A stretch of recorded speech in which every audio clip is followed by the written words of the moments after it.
Assalamualaikum warahmatullahi wabarakatuh. Berjumpa kembali dengan saya tentunya di cerita horor. Bagaimana kabar kalian? Semoga baik-baik saja ya dan dijauhkan dari berbagai mara bahaya. Amin. Nah, bagi kalian yang belum subscribe, silahkan subscribe terlebih dahulu supaya tidak ketinggalan cerita-cerita seram selanjutnya. Nah, di video kali ini saya akan membawakan cerita. Sebelum mulai ceritanya, seperti biasa, di dalam cerita ini semua nama dan tempat disamarkan demi menjaga privasi. Langsung saja, seperti apa ceritanya? Simak video ini sampai habis. Daripada penasaran, tak usah kelamaan lagi, kita masuk ke ceritanya.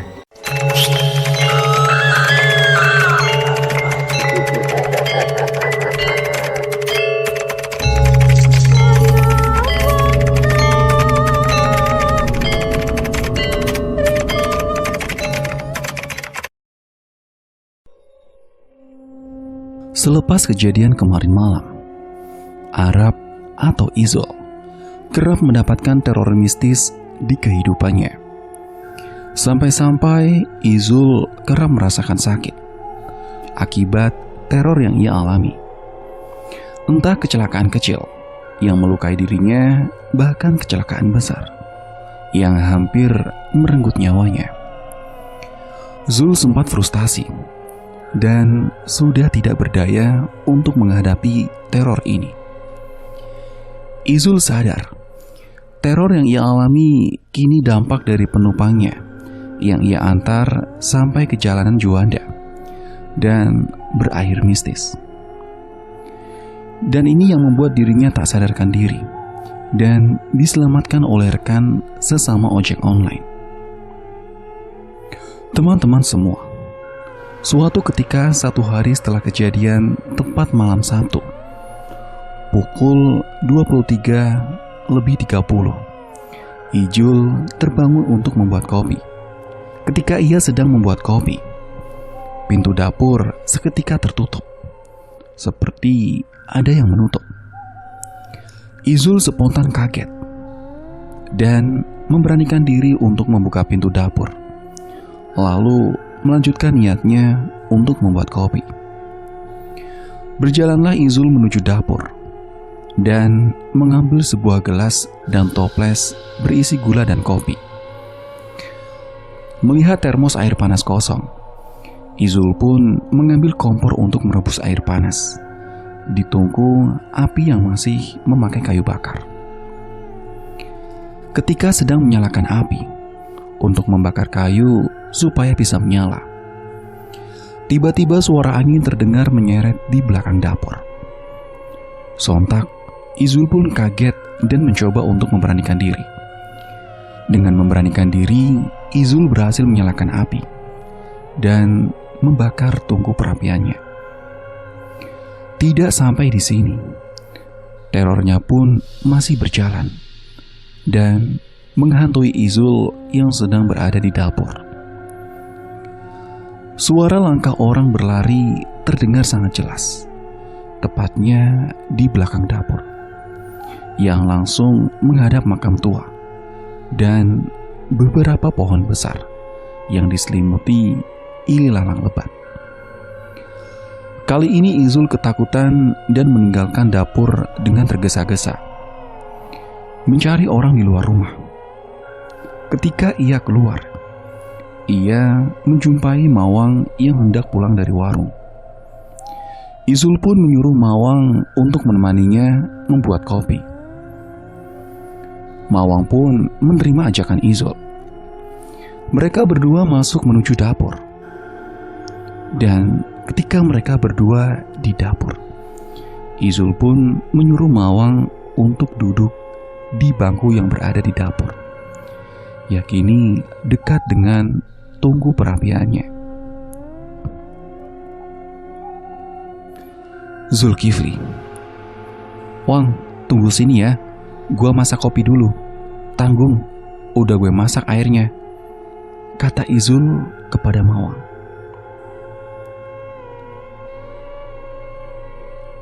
"Iya, sekalian gue Jul, jangan banyak-banyak gulanya.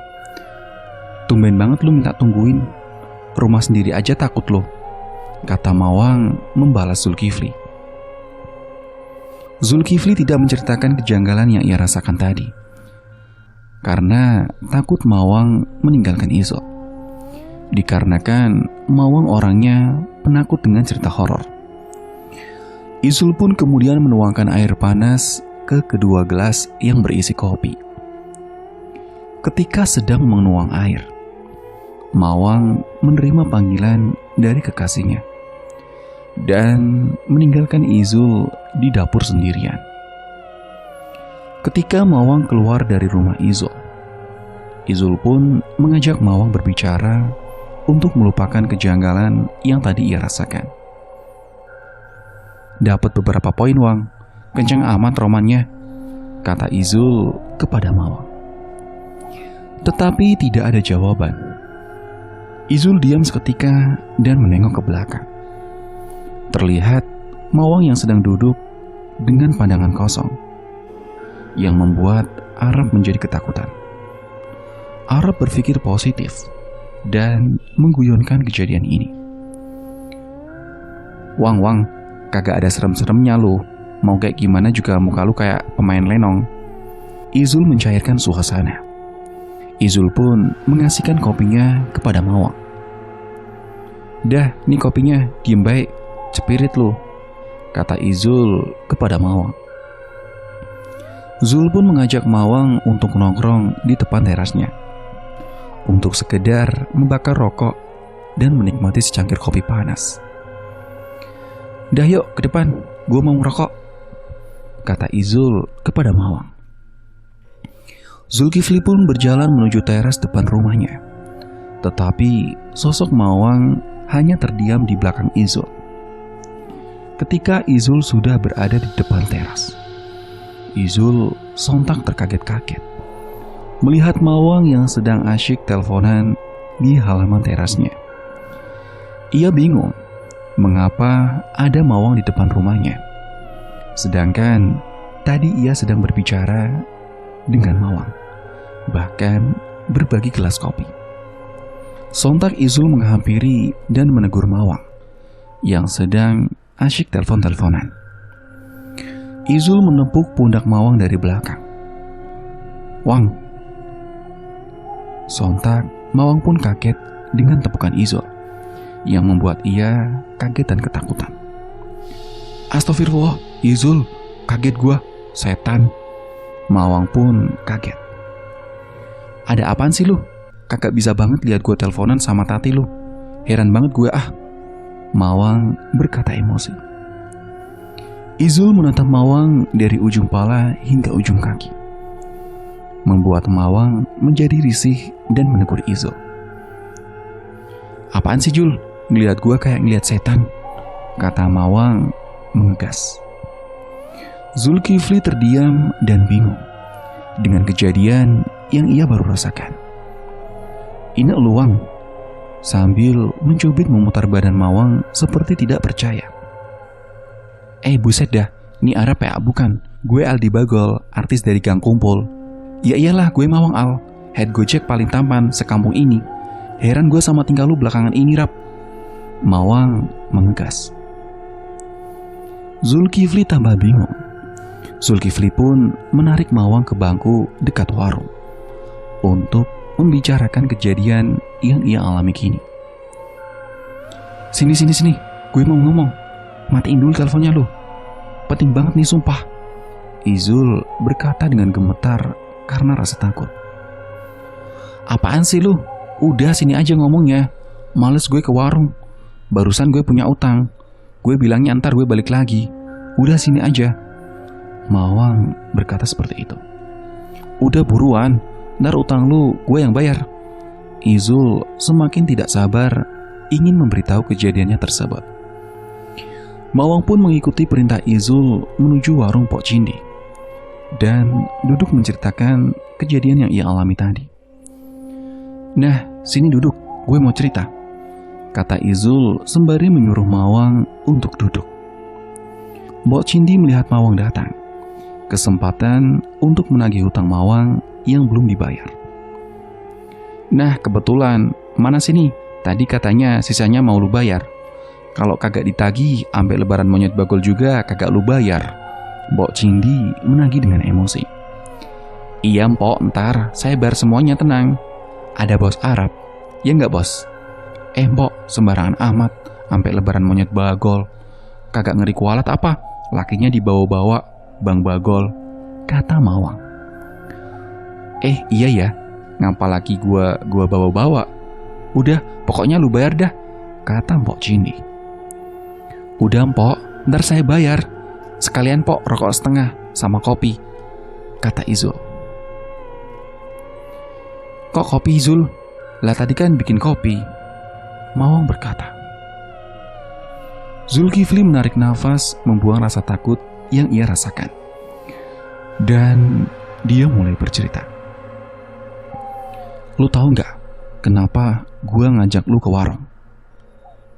Kagak lah, tadi kan lu nyuruhnya di atas teras, Zul. Nah, lu lama bikin kopinya. Bebeb gua nelpon. Gua halo-halo, kata bebeb gua nggak ada suaranya. Pas gue keluar, jelas suaranya. Ya udah, gue teleponan di luar, kata Mawang menjelaskan kepada Zulkifli. Nah, itu yang mau gue tanyain. Pas lu keluar, kan gue bikin kopi. Gue nanya sama lu, udah poin beberapa Wang. Gue tanya lu diem aja, bikin emosi. Pas gue nengok, muka lu tuh bener-bener beda banget. Duduk dingin, mukanya nunduk. Itu pun polos, gak ada jawaban sama sekali. Bikin gue jadi serem, kata Izul kepada Mawang. Mawang pun kaget dan tak percaya. Masa sih Zul? Gue kan tadi izin mau keluar, mau nerima telepon. Gue juga ngomong, Jul, gue keluar sebentar ya, terima telepon. Lu malah diem aja, Mawang menegaskan. Zulkifli tambah merinding dengan kejadian ini. Izin dari mana? Denger aja kagak gua. Nah ini Wang yang jadi pertanyaan. Gue kelar bikin kopi, gue ngajak lu keluar, lu diem aja. Itu gue sempat ngasih kopi ke lu Wang. Nah gue jalan keluar dong, Izul menceritakan sambil agak merinding. Masa sih Zul? Yang bener lu. Terus lu lihat lagi masih ada nggak? Paling lu ngigo Jul. Masa badan gue kebelah dua? Ada-ada aja lu ah. Mawang berkata seperti itu. Zulkifli pun mengatakan kejadiannya dengan sangat jelas, sehingga Mawang terbawa suasana horor yang membuat Mawang duduk dekat dengan Izul. Dan teringat kejadian kemarin, Mawang mengingatkan Izul untuk segera menemui Ustadz, yaitu Ustadz Gopak, ahli spiritual di daerahnya. Nah, lo Jul, bener kan dugaan gua? Pasti ada kelanjutannya nih. Lu gak boleh lama-lama Zul. Lu harus nemuin Ustadz Gopak, biar semuanya kelar. Ngerinya nih Zul, bukan sekarang aja nih dia neror. Yang gua takutin, dia suka sama lu. Kalau enggak, dia minta tolong Zul. Yang bener lu Wang. Makanya pas gua keluar, gua lihat lu. Gue kaget dong. Kok tiba-tiba lu ada di luar? Padahal lu ada di dalam. Kan gue yang duluan keluar tadi, Zulkifli berkata. Ketika sedang memberikan penjelasan kepada Mawang, tiba-tiba suara seng warung Pok Cindi seperti ada yang nepong dengan bunyi yang amat keras, yang membuat Mbok Cindi, Mawang, dan Izul seketika kaget dan bangun. Duar! Mereka pun mencari bekas lemparan dan tidak menemukannya. Mbok Cindi pun keluar dan mencium aroma melati yang teramat kuat. Buset, bau melati banget ini. Parfum lu ya Wang? Kata Mbok Cindi kepada Mawang. Boro-boro pakai parfum Pok, sabunan aja kagak, kata Mawang menimpali. Emang dasar jorok. Untung aja si Tati doyan macem laki kumis lele kayak lu Wang. Gua mah ogah, kata Mbok Cindi. Iya Mpok, perempuan mah nyarinya yang bisa menggelikan di area sensitifnya. Mbok mau saya geliin? Mawang agak sedikit guyon. Kagak usah digeliin, ama lu aja gue udah geli liat lu Wang, kata Mbok Cindi kepada Mawang. Izul pun tetap merasakan kehororan di hari itu ketika sedang mencairkan suasana. Tiba-tiba kucing hitam yang sempat ditemui Arab melintas dan berhenti di depan Arab atau Izul, yang membuat Izul menjadi tambah takut dan mengingat kejadian kemarin. Seekor kucing melintas dan mengeong-ngeong sebanyak 5 kali. Astagfirullah, itu kucing yang dekat danau, Izul berkata sendiri dan terdengar oleh Mawang. Mawang pun menanyakan ucapan yang terucap dari mulut Izul. Kucing Zul, danau mana? Wah, kagak beres. Udah gue cabut, gue ngeri Zul. Mawang ketakutan dan izin pulang. Zulkifli tidak berani ditinggal dan menyuruh Mawang untuk tidur bersamanya di balai warga, supaya bisa menghilangkan rasa takutnya. Wang, jangan balik, ntar gue gimana? Malam ini temenin gue tidur di balai ya. Gue mohon sama sekali sama lu. Di sana kan ada anak-anak tuh, pada main gaple sampai pagi. Kita di sana aja ya, Wang. Izul mengajak Mawang. Zul, lu mah serem bawa-bawa gue. Kalau bukan temen mah gue ogah. Ya udah gue temenin, tapi ntar kalau gue tidur jangan ditinggal ya, kata Mawang kepada Izul. Zulkifli dan Mawang menuju balai di mana anak ronda sedang berkumpul untuk menjaga kampung. Malam ini menjadi malam terseram Izul dan Mawang, dan menyuruh Izul esok hari untuk menemui Ustadz Gopak. Belum sampai di sini, kejadian di balai pun ia rasakan.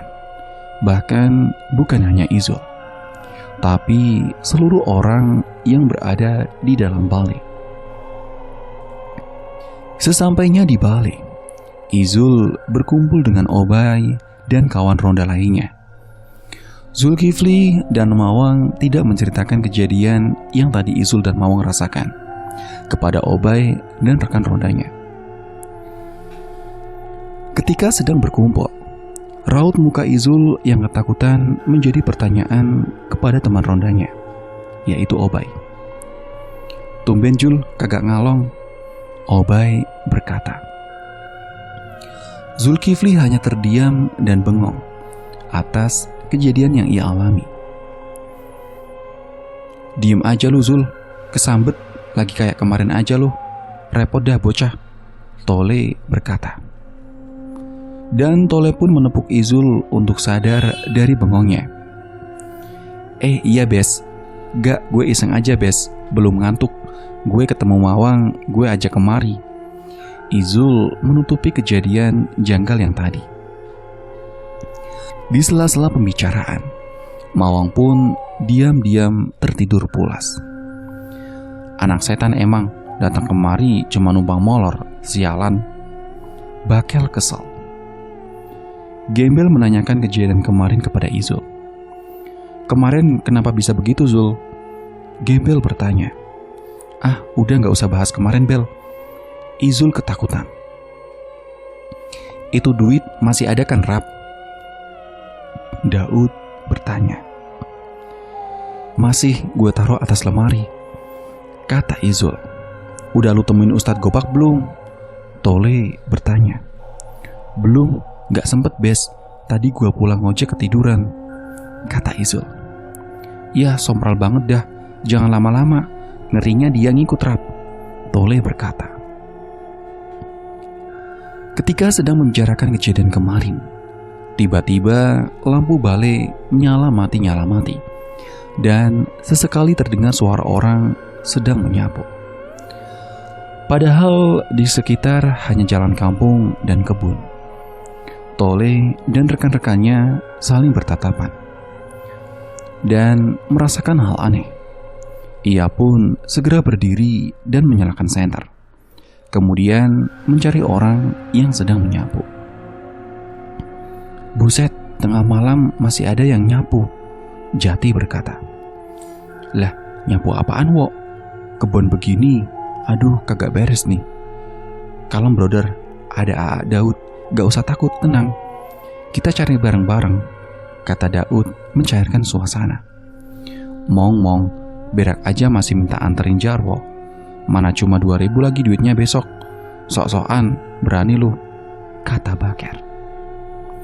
Tole pun mencari suara orang yang menyapu, ditemani dengan Gembel dan Jarwo. Senter pun mengarah ke pekarangan lebat di belakang balik. Ketika difokuskan ke satu titik, tiba-tiba keluar dan mengagetkan mereka bertiga. Dan ternyata Mpok Cindi dan Bang Bagol habis buang sampah. Mereka berlima pun sama-sama kaget. Setan, dangkalan lo, bikin kaget orang aja. Mpok Cindi kaget dengan kesal. Bang Bagol pun ikut kaget. Lah, Mpok yang bikin saya kaget.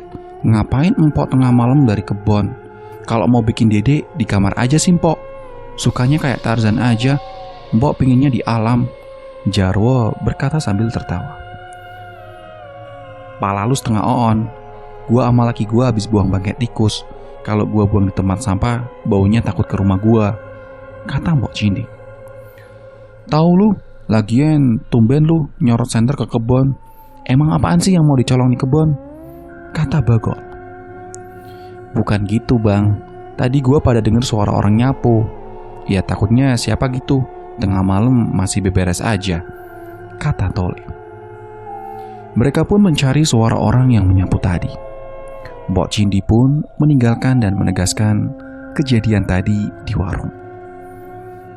Tadi di warung gue kayak ada orang yang nempong. Sekarang di kebon ada orang nyapu. Ini malam bikin takut aja. Udah ayo bang balik. Mending kita nyetak anak aja, bikin takut aja, Mpok Cindi berkata. Mpok Cindi pun meninggalkan Tole dan kawan-kawan. Saya jadi kameramennya aja sini Pok, sambil tertawa. Saya dah ngitung ini, Gembel tertawa. Mpok Cindi berjalan meninggalkan Tole dan kawan-kawan. Stres lu pada, sembari berjalan.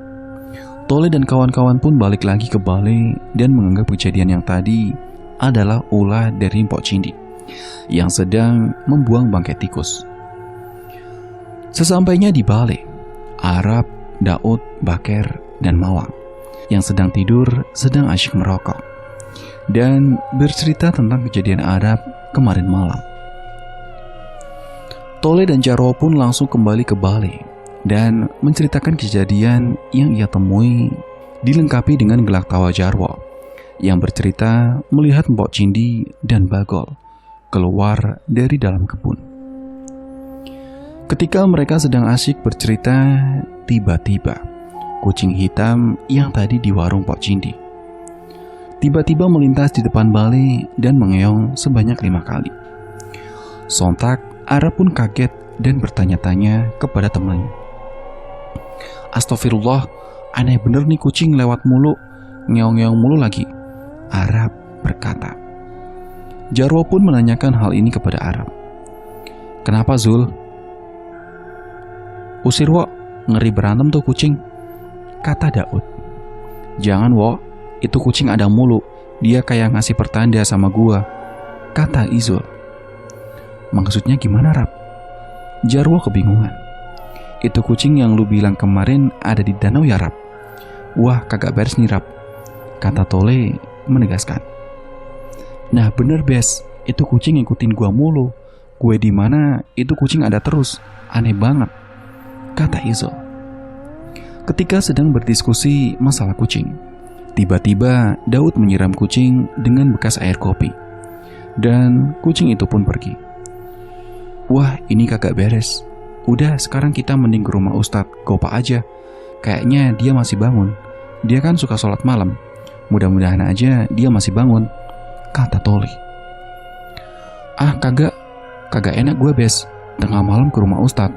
Mana gue lagi kagak megang duit lagi, kata Izul. Udah tenang aja, ntar gue yang ngomong sama dia. Kalau dilama-lamain malah takutnya lu kenapa-napa, kata Tole. Mereka pun menuju ke kediaman rumah Ustadz Gopak. Di tengah perjalanannya, mereka melewati pohon bambu yang sangat rimbun, lengkap dengan ilalang yang menutupi, menambah suasana angker perjalanannya. Dan ketika di perjalanan, angin tiba-tiba tertiup kencang dan mengembuskan ranting daun bambu yang membuat bulu kuduk Tole dan kawan-kawannya merinding. Mereka pun melanjutkan perjalanannya dan tiba-tiba ada suara orang berlari di balik pohon bambu. Shh. Izul dan Tole dan kawan-kawan kaget dan saling berdekatan. Baker yang pemberani meneriakkan langkah misterius yang tadi berlari di balik rimbun pohon bambu. Woi, siapa tuh? Kalau berani tunjukkan wujud asli lu. Gua kagak takut. Sialan lu. Lu kira gue orang mana? Kata Baker. Tole pun menyadarkan ucapan Baker yang menantang. Kalau ngomong jangan sembarangan, ujar Tole. Dan tiba-tiba Jarwo melirik ke arah pohon bambu yang bercabang dan melihat sosok kuntilanak sedang memainkan rambut dan tertawa sangat keras. Sontak Jarwo memberitahu Tole, Izul dan kawan-kawannya. Mereka pun melihatnya secara bersamaan. Mereka pun lari ke arah rumah Ustadz Gopak dan diikuti tertawaan suara kuntilanak yang mengikutinya. Sesampainya di rumah Ustadz Gopak, Jarwo mengetuk-ngetuk pintu sangat keras dan membangunkan seisi rumah Ustadz. Dan Ustadz bersama keluarganya kemudian keluar dari rumah. Tole dan Jarwo pun menceritakan kejadian dengan terbata-bata. Ada apa nih malam-malam datang berboyong-boyong gini? Dan dengan tergesa-gesa, Ustadz bertanya. Tole dan kawan-kawan pun menahan hela nafas yang sangat cepat akibat lari dari sosok kuntilanak yang mengejarnya di jalan tadi. Jadi gini Ustadz, sepanjang jalan tadi menuju ke rumah Ustadz, kita semua bertemu sosok kunti Pak. Dia mewujudkan diri di balik pohon bambu. Kami semua lari langsung ketakutan. Dan gak putus di situ aja. Si kunti pun ngejar kita Pak, sambil tertawa. Makanya kami lari ketakutan dan langsung ke rumah Ustadz, kata Tole sambil menghela nafas. Ya sudah, sekarang tenang dulu. Ya sudah, sekarang semuanya masuk yuk. Jelaskan kejadian yang tadi, ujar Ustadz. Ustadz pun menyuruh sang istri menyiapkan air putih untuk Tole dan kawan-kawannya. Bu, tolong kasih minum ini anak-anak, sekalian cemilannya Bu, ujar Ustadz. Gak usah repot-repot Tat, kami datang ingin meminta bantuan sama Ustadz, ujar Izul. Ustadz pun kebingungan dan menatapi wajah Izul yang nampak menahan rasa takutnya. Memangnya ada apa dan kenapa? Ujar Ustadz. Jadi gini Tat, Tole menjelaskan kronologi kejadian dari awal yang Izul telah rasakan.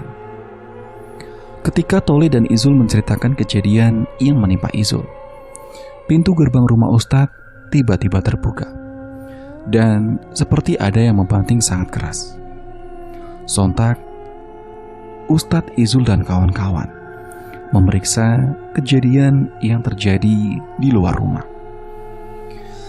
Astagfirullah, suara apa itu?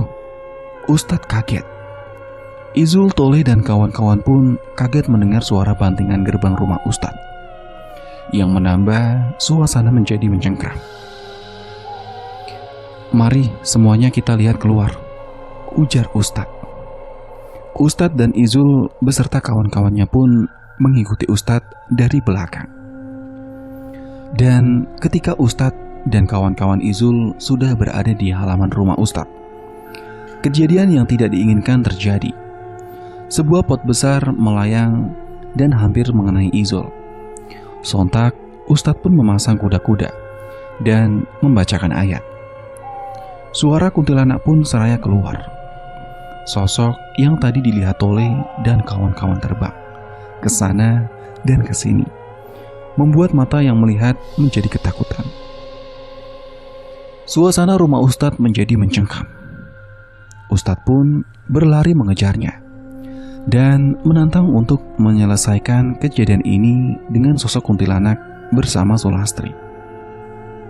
Ustadz pun membacakan ayat Al-Quran dan sosok Sulastri pun berhenti di hadapan Ustadz. Dan Ustadz pun menanyakan keinginan Sulastri terhadap anak-anak yang diterornya. "Mau apa kamu?" Ustadz bertanya kepada Sulastri. Sulastri hanya tertawa dan melempar ranting besar ke arah Ustadz. Ustadz pun menghindar, dan Ustadz pun memberikan ayat Al-Quran sehingga sosok Sulastri menjadi tersiksa. "Kamu bukan lawan saya, dan saya tidak akan pernah takut dengan jin macam kamu." Sulastri tiba-tiba menangis dan suasana menjadi mencengkam dan membuat takut Izul dan kawan-kawan. Setelah peperangan antara Sulastri dan Ustadz, akhirnya Sulastri pun menyerah dan menginginkan satu hal kepada Ustadz. "Sudah, sekarang percuma kamu melawan ilmu Allah. Yang ada kamu bakal tersiksa," ujar Ustadz. Sulastri pun menatap tajam kepada Izul, membuat semua orang yang berada di sana menjadi ketakutan. Angin yang tadinya seraya santai, kemudian menjadi gemuruh. Ustadz pun memberikan ayat-ayat Quran yang membuat Sulastri tersiksa. "Apa maumu?" ujar Ustadz. "Saya ingin laki-laki untuk ikut dengan saya," Sulastri berkata. Ustadz melihat Izul yang semakin takut atas ucapan Sulastri yang menunjuk dirinya. "Mau apa kamu dengan dia?" ujar Ustadz. "Dia mirip dengan suami saya, dan saya suka dengan dia," Sulastri berkata dengan sayup serius. "Kamu dengan dia beda alam, lagi pula dia tidak salah dengan kamu. Jika kamu masih menginginkan dia, berarti kamu berurusan dengan saya," ujar tegas Ustadz. Sulastri pun menerima tantangan Ustadz. Angin pun menjadi kencang. Ustadz menyuruh Izul dan kawan-kawannya untuk berlindung di dalam dan sembari berdoa. Ketika Izul berlari ke dalam, satu buah pot menghantam kepala Izul dan membuat Izul tak sadarkan diri. Sang Ustadz pun menjadi geram. Ustadz pun melemparkan sorbannya ke arah Sulastri. Sulastri pun menjadi terikat dan tersiksa. Sang Ustadz membacakan doa agar arwah Sulastri bisa tenang dan tidak meneror Izul dan orang lain. "Sudah, urusanmu kali ini dengan saya, bukan dengan dia lagi," ucap Ustadz dengan membaca zikir.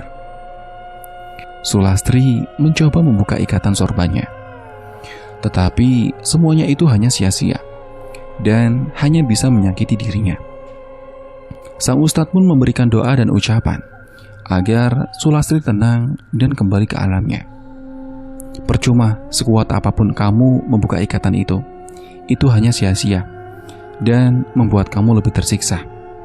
Baiklah, saya akan membebaskanmu dan menyempurnakanmu, supaya kamu bisa tenang di alammu dan tidak gentayangan lagi," ujar Ustadz. Sulastri pun menerima permintaan Ustadz. Ustadz pun membacakan doa-doa, dan seketika ikatan itu pun lepas, dan Sulastri pun hilang seketika. Suasana menjadi normal. Ustadz pun mengucapkan basmalah, kemudian memasuki rumahnya dan bertemu dengan Izul yang tidak sadarkan diri. "Gimana Pak Ustadz?" ujar Toleh bertanya. "Alhamdulillah sudah selesai semua. Bagaimana Izul, sudah sadar belum?" Ustadz berkata. "Belum nih Tat, tadi palanya kena pot, makanya langsung pingsan," kata Jarwo. Sang Ustadz lalu mencoba menetralisir tubuh Izul supaya tidak diganggu dengan sosok Sulastri dan astral lainnya. Ustadz pun memberikan energi baru ke tubuh Izul, dan tidak lama Izul pun bangun dari pingsannya. Ustadz pun menanyakan kronologis kejadian ini. Izul memberikan kesaksiannya yang ia alami kemarin. Ketika sudah mendengarkan kesaksian dari Izul, Ustadz memberikan ceramah supaya kejadian ini tidak terulang kembali. Nah, kita harus mengambil hikmahnya dari kejadian ini. Buat Izul dan rekan-rekan, kita harus menjaga diri dari sholat dan doa, supaya kita terhindar dari mara bahaya, ujar Ustadz. Nah Tat, udah saya kasih tahu sebelumnya nih. Baker berkata, elah lu Ker, sholat aja Senin Kamis. Jangan percaya Tat, kata Daud. Ya udah, mulai sekarang kita harus menjaga diri dari sholat dan berdoa, supaya makhluk seperti itu segan kepada kita. Kita tinggal di dunia tidak hanya sendiri. Banyak ada hewan, tumbuhan, dan juga jin yang tak terlihat bentuknya, ujar Ustadz.